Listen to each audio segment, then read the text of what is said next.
Indo British advanced pain clinic నొప్పి మాయం surgery దూరం ఫర్ అపాయింట్మెంట్స్ 9155515563. అందరికీ నమస్కారం. నేను Swarupa Potlapalli. Welcome to iDream. సనాతన ధర్మాన్ని ఉద్ధరిస్తానంటూ బయలుదేరిన అఘోరి ఆగడాలు పెరిగిపోతున్నాయి. గుంటూరు జిల్లాలో ఏకంగా ఓ విలేకరిపై అలాగే పోలీసుల మీద ఆమె దాడికి పాల్పడడం అనేది జరిగింది. అసలు ఏం చేస్తోంది ఈ అఘోరి?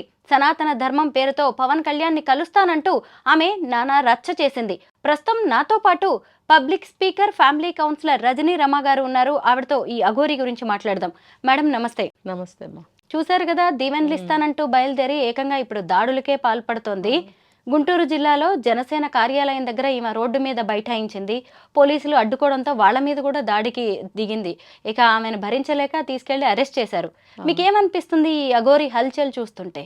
హల్చల్ ఎందుకు అవుతుందని అంటే, ఇప్పుడు పబ్లిక్ కానీ మీడియా కానీ కొంతమంది కొంచెం రెచ్చగొడుతున్నారనే చెప్పాలి. ఆవిడ ఏదో వెళ్తుంది, బట్టలు వేసుకుందో వేసుకోలేదో వెళ్తుంది, మనం పట్టించుకుని మనం ఆమెను టచ్ చేస్తేనే కదా గొడవలన్నీ వస్తున్నాయి. ఆమె రెచ్చగొట్టకుండా ఉంటే ఎలా ఉండేదో, కానీ అదంటూ జరిగిపోయింది. ఇప్పుడు మనం ఏమీ చేయలేము.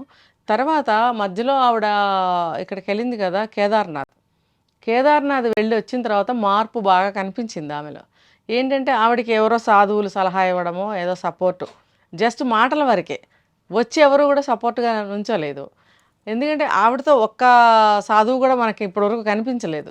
అంటే ఆవిడకి ఏదో జస్ట్ సపోర్టు, నువ్వు ఇలా చెయ్యి అలా చేయని ఒక సలహాలు మాత్రం ఇచ్చి పంపించుంటారు. ఎందుకు నేను ఈ మాట అంటున్నానంటే, అప్పటి నుంచి ఆవిడ వర్డింగ్స్ మారింది, బాడీ లాంగ్వేజ్ మారింది, ఆ మాట్లాడే విధానం మారింది, ఒక ధైర్యం, ఒక కాన్ఫిడెన్స్ కూడా వచ్చింది ఆవిడకి.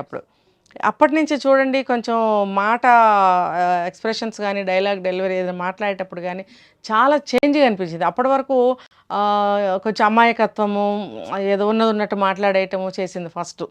ఇక్కడ ముత్యాలమ్మ టెంపుల్ దగ్గర కానీ, కొండగట్టు వెళ్ళినప్పుడు కానీ, అదంతా. కేదార్నాథ్ వెళ్ళి వచ్చిన తర్వాత చాలా కాన్ఫిడెంట్గా, స్టాండర్డ్స్గా మాట్లాడటం మొదలుపెట్టింది ఆవిడ. నాకు అప్పుడే అనిపించింది, ఎవరో ఇప్పుడు చూడండి, కేదార్నాథ్ వెళ్ళింది, అసలైన గురువులు కనిపించారా లేదా అనేది మనకు తెలియదు. నిజంగా అసలైన గురువు ఎవరైతే విశ్వనాథ శర్మ అని ఆవిడ చెప్తున్నారో, నిజంగా ఆయన కనుక కేదార్నాథ్లో ఈవిడితో మాట్లాడినట్లయితే కనుక రైట్ డైరెక్షన్స్ ఇచ్చుండేవారు ఆయన. ఎందుకంటే అలా అలా వాళ్ళు పబ్లిక్లోకి వచ్చేసేయరు కాబట్టి, అఘోరానే కదా ఆయన కూడా, వాళ్ళు పబ్లిక్లోకి వచ్చేసేయరు. ఏదన్నా ఒక సలహా ఇచ్చి పంపిస్తారు, తర్వాత నువ్వు సింగిల్గా వెళ్ళొద్దని కూడా ఆపుతారు. కాబట్టి నాకు అనిపిస్తుంది, మరి నిజంగా కలిసిందా లేదా ఈవిడ డౌటే నాకు. అయితే మామూలు సాధువులు అయితే అక్కడ ఉన్నారు, నేను మనకి చూపించింది అందులో వీడియోలో. మామూలు సాధువులతో ఈవిడ మాట్లాడింది, 2 రోజులు గడిపింది, తిరిగి వచ్చింది. అయితే వాళ్ళు ఏదన్నా సలహా ఇచ్చుంటారు, నువ్వు ఇలా మెత్తగా మాట్లాడితే కాదు, ఎవరైనా ఏమన్నా అంటే కొంచెం అటాక్ చెయ్యి, కొంచెం గట్టిగా మాట్లాడు, నిన్ను నువ్వు ప్రొటెక్ట్ చేసుకోవాలి కదా అని వాళ్ళు సలహా ఇచ్చుంటారు. కాబట్టి ఆ తిరిగి వచ్చిన దగ్గర నుంచి ఆవిడలో చాలా మార్పు వచ్చింది. కాళహస్తి వెళ్ళినప్పుడు కానీ, అప్పుడు వాళ్ళు బట్టలు కట్టారు కదా అక్కడ, సెక్యూరిటీ వాళ్ళు కట్టినప్పుడు వాటర్ కిరసన, అదేమంటారు, పెట్రోల్. చాలామంది ఏం చెప్పారంటే అది పెట్రోల్ కాదు, ఆరెంజ్ వాటర్. అవును, అది నిజమెంతో మనకు తెలీదు. కాబట్టి అటువంటి ఏమంటారు ప్రమాదాలు కూడా ఆవిడ సృష్టించింది. నిజంగా అది పెట్రోల్ అయి ఉంటే, అది అగ్గిపుల్ల గీసుకుంటే ఏమైంది, ఆవిడతో పాటు చుట్టుపక్కల ఉన్న వాళ్ళు కూడా అంటుకునేది కదా అందరికీ కూడా. కాబట్టి ఆవిడని కొంచెం రెచ్చగొట్టారు జనాలు. ఆవిడని అలా కొంచెం వదిలేసి చూడవలసింది. అంటే ఇప్పుడు పోలీసులు వాళ్ళు గైడ్ చేస్తున్నారు, ప్రతి స్టేట్లో మనం చూస్తున్నాం కదా, వాళ్ళు ఆవిడని పట్టుకుని ఒక పద్ధతిలో వాళ్ళని దర్శనానికి పంపించడము, మళ్ళీ ఒక పద్ధతిలో బయటకు తీసుకొచ్చి స్టేట్ బయటకు వదిలేయటం అనేది చేస్తున్నారు. అది జరగనివ్వచ్చు కదా. ఈ మీడియా వాళ్ళు వెళ్ళి వాళ్ళని ఏదో ఒకటి ఇంటర్వ్యూ చేయడము, ప్రజలందరూ అదే పనిగా గుమ్మిగూడి చూడడము, అది కొంచెం రెచ్చగొట్టినట్టే అవుతుంది. అలా చేయడం వల్ల ఆవిడ ఏం చేస్తుంది, కోపం వస్తుంది, తనకి కోపం వస్తుంది. అందుకనే ఇప్పుడు త్రిశూలం వేసి అటాక్ చేసింది అని అన్నారు కదా. నిజంగా మీరన్నట్టు ఆవిడ మానసిక స్థితి కూడా మారిపోతుంది తెలుసా. ముందు బాగానే ఉంది, ఇప్పుడు ఏంటంటే ఒంటరి పోరాటం చేయవలసి వస్తుంది. తను అనుకుంది సనాతన ధర్మం కోసం, లోక కళ్యాణం కోసం ఈ నేతలు ఎవరైతే అటువంటి వాళ్ళు ఉంటారో వాళ్ళు సపోర్ట్ చేస్తారనుకుంది. వాళ్ళు సపోర్టు చేస్తున్నారా లేదనేది మనకు అప్రస్తుతం. తను ఆశించినంతగా ఆవిడకి సపోర్ట్ లేదని ఆవిడ అనుకున్నప్పుడు కోపమే వస్తుంది ఆవిడకి. ఇప్పుడు వాట్ నెక్స్ట్ ఏం చేయాలనేది కూడా ఆవిడకి తోచట్లేదు. ఇన్ బిట్వీన్ వీళ్ళొచ్చి ఇంటరప్ట్ చేస్తున్నారు. ఇందులో ఏంటంటే తను ప్రొటెక్ట్ చేసుకోవడం కోసము కొంచెం భయపడితే వాళ్ళు మన జోలికి రారు అన్న ఉద్దేశంతోటి అలా అటాక్‌లు కూడా చేస్తుందని నేను అనుకుంటున్నాను. ఏది ఏమైనా ప్రజలు రెచ్చగొట్టొద్దు. పోలీసులు ఆవిడ ఎక్కడికెళ్ళినా కూడా పోలీసులు ఆవిడని క్యాచ్ చేస్తున్నారు. పద్ధతి ప్రకారం అక్కడి నుంచి మెల్లగా పంపిస్తున్నారు. ఆవిడ ఎక్కడికెళ్తుందో అలా వాళ్ళు పోలీసులు చూసుకుంటారు కదా! ఒకవేళ నిజంగానే మానసిక స్థితి బాగుండక ఆవిడ ఏదన్నా అటువంటి పిచ్చి పనులు చేస్తే కూడా పోలీసులు చూసుకుంటారు. ఈ ప్రజలు గానీ, మీడియా వాళ్ళు గానీ ఎళ్ళటం మానేసి, ఇంటర్వ్యూలు చేయటం మానేసి, రెచ్చగొట్టడం మానేస్తే అది ఒక సివిల్‌లో అంటే పబ్లిక్‌లో పోలీసులు వాళ్ళు చూసుకుంటారు. వదిలేయాలని నేను చెప్తున్నాను. ఈ అఘోరి మెంటల్ బ్యాలెన్స్ గురించి మనం ఒక్కసారి చూస్తే అవును. తను ఏదన్నా అనుకుంటే దాన్ని సాధించాలనే చూస్తుందన్నమాట. దానికోసం ఎంతకైనా తెగిస్తుంది. ఇప్పుడు ఈ పెట్రోలు, ఆత్మార్పణ ఇయన్నీ చూపించేసి డైరెక్ట్‌గా వీఐపీ దర్శనం సాధించింది. ఇప్పుడు సేమ్ అలాగే మంగళగిరికెళ్ళి కూడా ఇప్పుడు నేను సనాతన బోర్డుని నేను ఎస్టాబ్లిష్ చేస్తాను, నన్ను పవన్ కళ్యాణ్‌ని కల్పించండి అని చెప్పేసి నానా హంగామా చేసింది. అక్కడ కూడా ఆమెకి ఎవరు అడ్డొస్తే ఆమె దాడులకి పాల్పడడం అనేది జరుగుతుంది. అవునవును. దీన్ని మనం ఎంతవరకు ఆమోదించవచ్చు? ఆమె ఆట ఎలా కట్టించవచ్చంటారు? ఆ టైమే కాదు. ఆవిడేదో ఒకటి ఆశించి వచ్చింది. చెప్పానుగా ఇప్పుడు ఇదంతా. దీనివల్ల ఆవిడ రెచ్చిపోతుంది.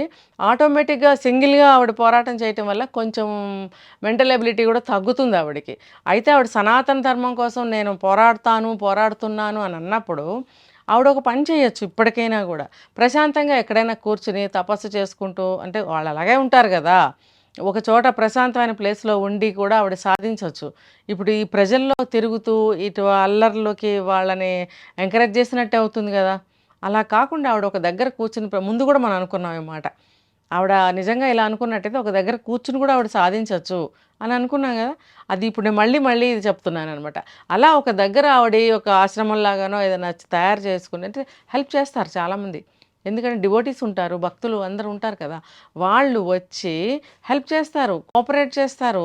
ఏమన్నా చిన్న చిన్న ఏమంటారు హెల్ప్‌లు కావాలంటే డబ్బు పరంగా గానీ, అరేంజ్‌మెంట్స్ పరంగా గానీ వాళ్ళొచ్చి చేస్తారు. కాబట్టి అలా చిన్నగా ఒక ఆశ్రమం ఏర్పాటు చేసుకొని నిజంగా సనాతన ధర్మం కోసం, లోక కళ్యాణం కోసమే ఆవిడ వచ్చినట్టయితే అక్కడ అక్కడ ఆశ్రమం ఏర్పాటు చేసుకొని మెల్లగా ఏదన్నా స్టార్ట్ చేయొచ్చు. అది నిజము అని అనిపిస్తే గవర్నమెంట్ కూడా వచ్చి నమ్మి ఆవిడకి సపోర్ట్ చేస్తారు కదా! ఇలా ఎందుకు ప్రయత్నించటం లేదు తను? అనవసరంగా పబ్లిక్‌లోకి వచ్చి వాళ్ళేదో అనడం, ఈవిడ రెచ్చిపోవడము, నిజంగా మానసిక స్థితి దిగజారుతుందండి అలాంటి పరిస్థితుల్లో. అలా చేయొద్దు అని చెప్పి నేను పబ్లిక్‌కి కూడా విజ్ఞప్తి చేస్తున్నాను. ఏదన్నా ఉంటే ఆవిడ వల్ల నిజంగా చెడు పోలీసులు చూసుకుంటారు. ఆవిడ ఒక దగ్గర ఉండి ఆవిడ పోరాటాన్ని కొనసాగిస్తే బావుంటుందని నేను అనుకుంటున్నాను.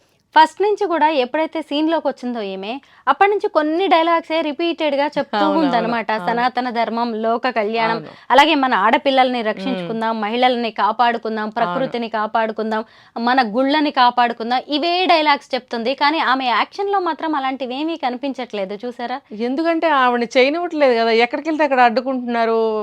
ఆవిడని చూడటానికి ఎగ్జిబిషన్ లాగా రావటము, ఇలా జరుగుతున్నప్పుడు ఆవిడ అడుగు ముందుకేయలేకపోతుందనుకుంటున్నాను నేను. హ్మ్. అంటే ఇదే ఆమె ఆశించింది జరగట్లేదంటారా? జరగనివ్వటం లేదేమో. పైగా అవకాశం ఇలాగ ఒంటి మీద బట్టలు లేకుండా తిరిగి ఆమె ఇవన్నీ చేస్తదంటారా? అసలు ఆమెతో సాధ్యమయ్యేదేంటి అంటే అసలు? ఇప్పుడు ఆవిడ మధ్యలో కొన్నిసార్లు బట్టలు కట్టుకుంది గదా! కట్టుకున్నప్పుడు ఆవిడకి ఎవరైనా ఒక సాధువు ఒక ఆయనొచ్చారు విశాఖపట్నం నుంచి. ఆయన వచ్చి ఏదో కొంచెం చెప్పి బట్టలు కట్టించి ఒక పద్ధతి ఏదో నేర్పించారు. ఇట్లా మాట్లాడు, ఇట్లా చెయ్యి అని అన్నప్పుడు ఆవిడది ఫాలో అవ్వచ్చు. అది ఫాలో అవుతూ ఉంటే జనానికి కూడా కొంచెం నమ్మకం కలుగుతుంది గదా! ఆ కాసేపు బట్టలు కట్టుకోవడం, మళ్ళీ తర్వాత బట్టలు తీసేయడం, హ్మ్. ఇది కూడా ఆవిడ రాంగే వెళ్తుంది. ఆవిడకి చెప్పేవాళ్ళు లేరు, తెలుసుకోవట్లేదు ఆవిడ. పైగా ఇదంతా మూఢభక్తిలా కనిపిస్తుంది కదా! హ్మ్. మిగతా వాళ్ళందరూ అవును. ఈ ఒక్క నవ్వేలాగా, విషయం మనందరిని మాత్రము గేలి చేసేలాగా ఉంది. అవునవును. ఈ హ్మ్. బట్టలు వేసుకునే విషయంలో మాత్రం కాంప్రమైజ్ అవ్వటంలా తను. హ్మ్. అది నిజంగానే ఆ అఘోరీ తత్వమా? హ్మ్. లేకపోతే పట్టుదలా? ఏంటనేది ట్రాన్స్‌జెండర్ కావడం వల్లే ఆ! అయ్యుండాలేమో. ఏమో మరి ఆవిడ ఒపీనియన్ ఏంటో నాకు కూడా అంతుపట్టట్లేదు. కానీ ఏది ఏమైనప్పటికీ కూడా బట్టలు కట్టుకుంటే కొంచెం గొడవ తగ్గింది. అందరూ కొంచెం గౌరవిస్తున్నారు, హ్మ్. దండాలు పెడుతున్నారు అనన్నప్పుడు ఆవిడకి ఆ గౌరవం తీసుకోవచ్చు కదా! ఆ బట్టల వల్లే అబ్జెక్షన్ వస్తున్నప్పుడు అలా వస్త్రం కట్టుకొని తిరిగినప్పుడు బావుంది కదా! అలా కట్టుకుని తను ప్రయత్నం చేయొచ్చు కదా! పోరాటం చేయొచ్చు కదా! అది నేను ఆవిడకి చెప్పే సందేశం ఇదే ఇండైరెక్ట్గా. అలా చేయమని నేను చెప్తున్నాను. అలా చేస్తే ప్రజల్లో కొంచెం నమ్మకం అనేది మెల్లమెల్లగా ఈ నిమిషంలోనే, ఈరోజు ఈ నెలలోనో రాదు. నువ్వు నిజంగా లోక కళ్యాణం కోసం ఒంటరి పోరాటం చేయాలని అనుకుంటే చాలా టైం పడుతుంది.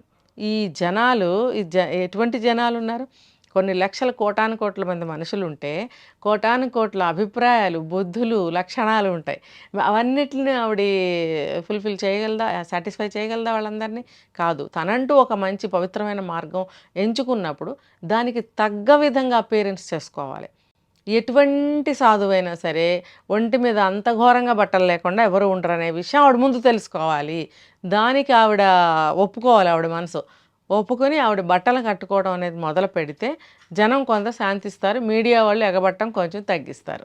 అవును. అప్పుడు ఆవిడ మెల్లగా ఒక దగ్గర ఆశ్రమంలాగా ఏర్పాటు చేసుకుని అందరూ అరేంజ్మెంట్స్ చేస్తారు. భక్తులు ఉండిపోయి మొదలు పెట్టుకోవాలి. తను ఎక్కడ ఉండాలనుకుందో అక్కడ ఉండొచ్చు, తప్పేమీ లేదు. అలాగే వాళ్ళకి సంబంధించిన గురువులు కానీ శిష్యులు కానీ ఎవరైనా ఉంటే కూడగట్టుకోవచ్చు. అందరూ కలిసి అది నిజంగా జెన్యూన్ అయితే. అంతేగాని దొంగ బాబాలు, దొంగ సాధువులు చాలామందిని చూసాం మనం. ఒక నెట్వర్క్ పెట్టుకుని బయట ఒకలాగా, బ్యాక్ సైడ్ ఒకలాగా చేసి మోసాలు చేసి, అలా కాకుండా జెన్యూన్ అయితే కనుక ఒక నలుగురిని సాధువుల్ని, నలుగురిని పెట్టుకోవాలి కదా. వాళ్ళు కూడా పెట్టుకుని అందరూ కలిసి పోరాడండి. అది ఇంకా బాగుంటుంది కదా. మొత్తానికి కన్క్లూజన్కి వచ్చినట్టుగానే ఉంది. ఈ అఘోరి క్లైమాక్స్కి వచ్చింది ఈ ఎపిసోడ్ అయితే. ఎందుకంటే ఇన్ని రోజులు పోలీసులు ఏం చేస్తున్నారు అని అందరూ ప్రశ్నించారు కదా. మొత్తానికి అరెస్ట్ చేశారు. విసిగిపోయారు. ఏదో ఆమె దారిలో ఆమె ఉందిలే అనుకున్నారు. ఇప్పుడు అందరి మీద దాడులకు పాల్పడుతున్నప్పుడు ఏ పోలీసులు మాత్రం ఒప్పుకుంటారు? థ్యాంక్ యూ రజనీ గారు, థ్యాంక్ యూ సో మచ్.